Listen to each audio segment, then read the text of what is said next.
पैर रखते ही मन हल्का हो जाता है और दिव्य ऊर्जा का एहसास होता है। जब भी भक्त काफ़ी परेशान होते हैं और उनको लगता है कि अब दुनिया में कोई नहीं है, जिसके लिए व्यक्ति हमेशा परेशान रहता है, माया के पीछे भागता रहता है, भौतिकता के पीछे भागता रहता है, वही भौतिकता उसको दुख देने लगती है। जब उसको लगता है सब कुछ होते हुए भी मन कितना परेशान है, तब वो मंदिर की तरफ भागता है। और क्योंकि वो जानता है कि मंदिर में जो भगवान है और जो मंदिर है वही एक ऐसी जगह है जहाँ पर हमको सच्चा आनंद प्राप्त होता है। मनुष्य जो होता है आनंद दुनिया में ढूंढता रहता है, इधर उधर भागता रहता है, लेकिन असली आनंद तो अपने अंदर होता है। जिस दिन व्यक्ति को ये एहसास हो जाता है, वो भौतिकता को त्याग देता है और सभी तरह की जो काम क्रोध लोभ माया के जो विकार हैं उनको अपने मन से हटाने लगता है। लेकिन ये क्रम बहुत ही आसान नहीं है।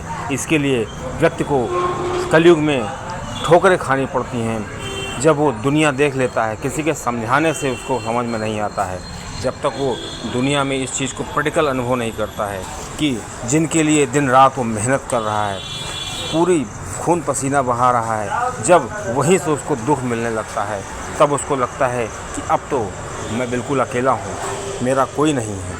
तब उसको याद आता है भगवान की और भगवान के शरण में जाता है। दोस्तों, इसीलिए मंदिर की महिमा हमेशा जो कई सदियों से रही है, दशकों से मंदिर की स्थापना जो होती है वो बहुत ही विचार करके की जाती है। दोस्तों, आइए जानते हैं कि मंदिर में पैर रखते ही क्यों इतना दिव्य एहसास होने लगता है, क्या है मंदिर का महत्व। दोस्तों, ये जो मंदिर बनाए गए हैं, मंदिर जो पुराने ज़माने में जो मंदिरों का निर्माण किया गया है, उन जगहों की जो शक्ति है वो पृथ्वी पर सबसे ज़्यादा है। यह कह लीजिए कि जो ब्रह्मांड की ऊर्जा होती है वहाँ पर केंद्रित होती है। इस प्रकार इन मंदिरों का निर्माण किया गया है और इसीलिए जो मंदिरों का निर्माण एक ख़ास तरीके के आकार में किया जाता है कि वो मंदिर की जो ऊर्जा है उसके बाहर न जा सके। अक्सर आपने देखा होगा मंदिरों के गेट बहुत छोटे होते हैं, अंदर गुंबद काफ़ी बड़े बड़े होते हैं। उसका यही कारण है, जब मंदिर इतना बड़ा है तो उसके दरवाजे भी बड़े हो सकते थे, लेकिन दरवाज़ों को इसलिए छोटा रखा जाता है कि जो मंदिर की ऊर्जा है वो वहीं परावर्तित होती रहे और भक्त उसका ज़्यादा से ज़्यादा आनंद ले सके और वो मंदिर के अंदर ही रहे। दोस्तों, मंदिर दिव्य ऊर्जा का स्रोत होता है और मंदिर में जाने से मनुष्य के जो चक्र होते हैं, मूलाधार चक्र सक्रिय हो जाता है। मूलाधार चक्र से धीरे धीरे सभी चक्र सक्रिय हो जाते हैं और साथ में सहस्त्रार चक्र भी सक्रिय हो जाता है। और जैसे ही मनुष्य का सहस्त्रार चक्र सक्रिय होता है, उसका कनेक्शन ब्रह्मांड की ऊर्जा से हो जाता है। क्योंकि ऊर्जा कभी नष्ट नहीं होती है। देवताओं के द्वारा या किसी भी तरह से सतयुग से लेकर अब तक जितने भी कृत किए गए, जितने श्राप दिए गए, जितने वरदान दिए गए हैं या जितने भी अच्छे कार्य किए गए, सब ऊर्जा के रूप में किसी न किसी रूप में संचित रहता है। अब दोस्तों, ईश्वर की इच्छा से या कह लिए दिव्य ऊर्जा जो होती है ईश्वर की, वो ब्रह्मांड में रहती है और मनुष्य का उसके सीधा कनेक्शन हो जाता है जब उसका सहस्त्रार चक्र खुलता है। और मंदिर जो होते हैं ऊर्जा का केंद्र होते हैं। और जब भी मंदिर जाते हैं हम लोग तो पैर अपने उतार के जाते हैं, मतलब जूते उतार देते हैं। तो जैसे ही जूते उतारते हैं तो उसका वैज्ञानिक कारण है कि जैसे ही हम जूते उतारते हैं तो पैरों में चक्र होते हैं और उन चक्रों के द्वारा ऊर्जा हमारे अंदर प्रवेश करने लगती है। जब भी हम मंदिर की किसी चीज़ को, देवता के चरण स्पर्श करते हैं तो हमारे हाथों में चक्र होते हैं और उन चक्र के द्वारा ऊर्जा हमारे अंदर प्रवेश करती है। इससे सकारात्मक एहसास होता है, हमारा दृढ़ विश्वास मजबूत होता है। ऐसा क्यों होता है? क्योंकि हमारे अंदर जो ऊर्जा आ चुकी है, तो जब ऊर्जा आती है तो हमारे अंदर कुछ केमिकल्स होते हैं, वो केमिकल हमको बहुत ही सुखद एहसास कराते हैं, डोपामाइन वगैरह। अब दोस्तों, यही समझ लीजिए, यही ऊर्जा है, यही ऐसी ब्रह्मांड की शक्ति है जो हमारा सहयोग करती है और मनुष्य को वहाँ जा कर के काफ़ी ज़्यादा अच्छा लगता है। अब दोस्तों, आइए जानते हैं, जब इतनी दिव्य जगह है मंदिर, इतने पवित्र स्थान पे जाएं तो किन चीज़ों का बहुत ही ध्यान रखना चाहिए, नहीं तो हमको उसका पूर्ण फल नहीं प्राप्त हो पाता है। दोस्तों, सबसे पहली चीज़ है, मंदिर में जब भी जाएं तो हमको स्वच्छ रहना चाहिए। स्वच्छता का बहुत ध्यान रखना चाहिए। हमारे कपड़े लत्ते, हमारे हाथ पैर बिल्कुल स्वच्छ होना चाहिए। वैसे तो नहा करके मंदिर जाना चाहिए, लेकिन आजकल नहा करके अगर मंदिर जाना संभव ना हो तो हाथ, मुँह और अपना पैर पूरी तरीके से अच्छी तरीके से धो लें। क्योंकि जो चीज़ मंदिर के स्पर्श में आती है, हम बोलते हैं तब भी मंदिर की ब्रह्मांडीय ऊर्जा हमारे मुंह से भी जा सकती है, हाथों से टच करते हैं और पैरों से टच करते हैं, तो इन चीज़ों को बहुत अच्छी तरीके से धो लेना चाहिए। अगर वो गंदगी वहाँ पर होगी तो हमारे अंदर सकारात्मक ऊर्जा के बजाय नकारात्मक ऊर्जा जाने लगेगी, जो कि हमारे लिए बहुत ही खतरनाक है। मतलब जो हम ना गए उससे अच्छा हम ना जाएं मंदिर। तो इसलिए हमको बहुत ही ज़्यादा इस चीज़ का ध्यान रखना चाहिए। शरीर में ऊर्जा होती है और मंदिर में ऊर्जा होती है। हाथ मुँह धोने से क्या होता है, वो एक्टिवेट हो जाती है और स्थिरता आ जाती है। और दोस्तों, जब भी मंदिर जाएं तो माथा जरूर टेकें, क्योंकि माथा टेकने से क्या होता है कि माथे के द्वारा हमारा सहस्रार चक्र सक्रिय हो जाता है और जो ऊर्जा हमारे मूलाधार चक्र से आनी चाहिए वो डायरेक्ट हमको सहस्रार चक्र में मिल जाती है। इससे हमारा मस्तिष्क बहुत हल्का हो जाता है, हमारी सोचने की क्षमता बहुत हो जाती है और रचनात्मकता आ जाती है और मनुष्य को बहुत ही ज़्यादा अच्छा लगने लगता है, क्योंकि उसका आज्ञा चक्र सक्रिय हो जाता है।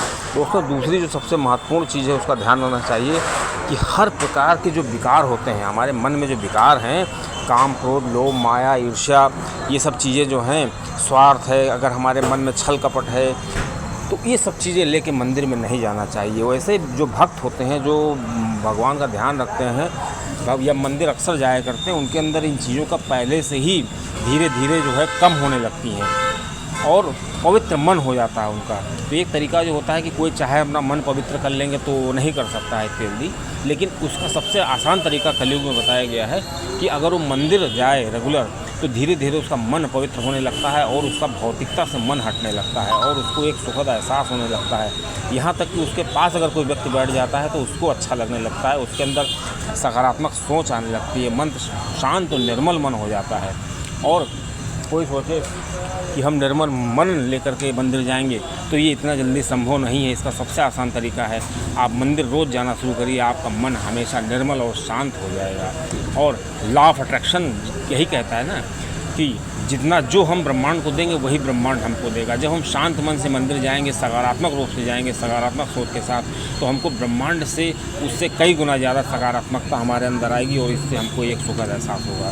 दोस्तों, अगली जो महत्वपूर्ण चीज़ है, सबसे जो मंदिर जाते समय ध्यान रखना चाहिए कि व्यक्ति को कभी भी मंदिर जा कर के घंटी जरूर बजानी चाहिए। और घंटी बजाने से क्या होता है कि सकारात्मक ऊर्जा ब्रह्मांड में आ जाती है, वायुमंडल में आ जाती है और उससे देवताओं को आपकी उपस्थिति का एहसास होता है और साथ में आपके पाप नष्ट हो जाते हैं और आध्यात्मिक ऊर्जा हमारे अंदर भर जाती है। और ये भी माना जाता है कि जब हम मंदिर की घंटी बजाते हैं तो उसकी खोज भी हुई है, उस मंदिर की घंटी बजाने से जो ब्रह्मांड में या वायुमंडल में जो कीटाणु होते हैं, छोटे छोटे वायरस टाइप के, वो नष्ट होने लगते हैं, जिससे कि एक सुखद एहसास होता है। और कपूर और लौंग की आरती करनी चाहिए, जिससे क्या होता है कि हमारा वायुमंडल शुद्ध होता है।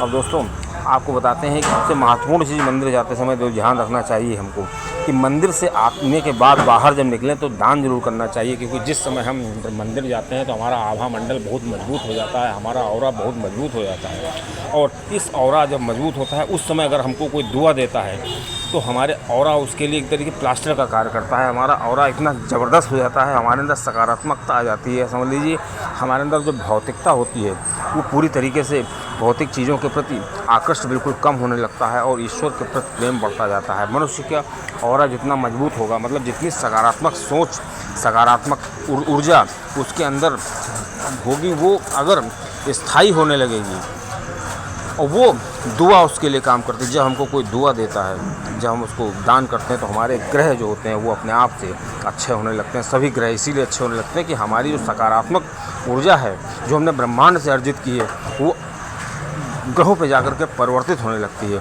जिससे ग्रह अपना शुभ फल देने लगते हैं। और दर्शन जब भगवान के करते हैं, हमारे इष्ट मन जो इष्ट होते हैं उनका हमें ध्यान करना चाहिए। मंदिर जाते समय सबसे महत्वपूर्ण बात एक है कि जब भी मंदिर हम जाएं तो ये नहीं खाली अपने मन में विचार अपने घर के कर रहे हैं, ऑफिस के कर रहे हैं, अपने बच्चों के कर रहे हैं, नहीं, हमारे मन में हमेशा राम राम या जो हमारे इष्ट हैं उनका मंत्र का जाप चलते रहना चाहिए। जब भी मन में जाप चलता रहेगा तो हमारा मन भटकेगा नहीं, और हमारा मन जब केंद्रित हो जाएगा तो इससे क्या होगा कि हमारा जो ऑरा है वो मजबूत होगा, और हमारे जो ईश्वर के प्रति जो लगन है वो बढ़ेगी। हमारा मन अच्छा सोचने लगेगा, सकारात्मक सोचने लगेगा और एकाग्र हो जाएगा। और जब से ही मन एकाग्र होता है, जब क्यों करते हैं, क्योंकि जब से क्या होता है मन एकाग्र होता है। जिसका मन एकाग्र हो गया उसको ईश्वर को पाने में कोई दिक्कत नहीं आती है, और उसकी सबसे बड़ी सोच अच्छी हो जाती है। मतलब कुल मिला के उसकी जो ऊर्जा है वो ब्रह्मांड से डायरेक्ट टकराने लग जाती है। अब दोस्तों, सबसे महत्वपूर्ण बात यह है कि मंदिर जाते समय एक सबसे महत्वपूर्ण बात है, ध्यान रखें कि मंदिर जब भी जाएं तो मंदिर में दर्शन करने के बाद परिक्रमा करें, और परिक्रमा करने के बाद वहाँ पे मंदिर में बैठकर थोड़ी देर जप करें, या हनुमान चालीसा पढ़ें, या जो भी आपके इष्ट देव हैं उनका जाप करें। क्योंकि जब भी हम ऐसा करते हैं, मंदिर में जाकर जो बैठते हैं, तो हमारा शरीर ज़्यादा से ज़्यादा मंदिर को टच करता है, उसके संपर्क में हम आते हैं, तो ज़्यादा से ज़्यादा हमारे अंदर ऊर्जा आ जाती है। और ऐसा करने से हमारा जो जाप है, हमारे जो पाठ हैं जो हम वहाँ बैठ कर करते हैं, उनसे हमें कई गुना फल प्राप्त होता है। फल को आप ऐसे समझ सकते हैं कि उससे हमें कई गुना ब्रह्मांड की ऊर्जा हमारे अंदर आ जाती है। और जब ब्रह्मांड की ऊर्जा, सकारात्मक ऊर्जा हमारे अंदर जितनी आएगी उतनी हमारे ऊपर ईश्वर की कृपा होगी। ईश्वर क्या है? ऊर्जा का रूप है। ईश्वर कोई रूप में नहीं है कि वो दिखते हैं। वो अगर उसको नकारात्मक वो माना जाए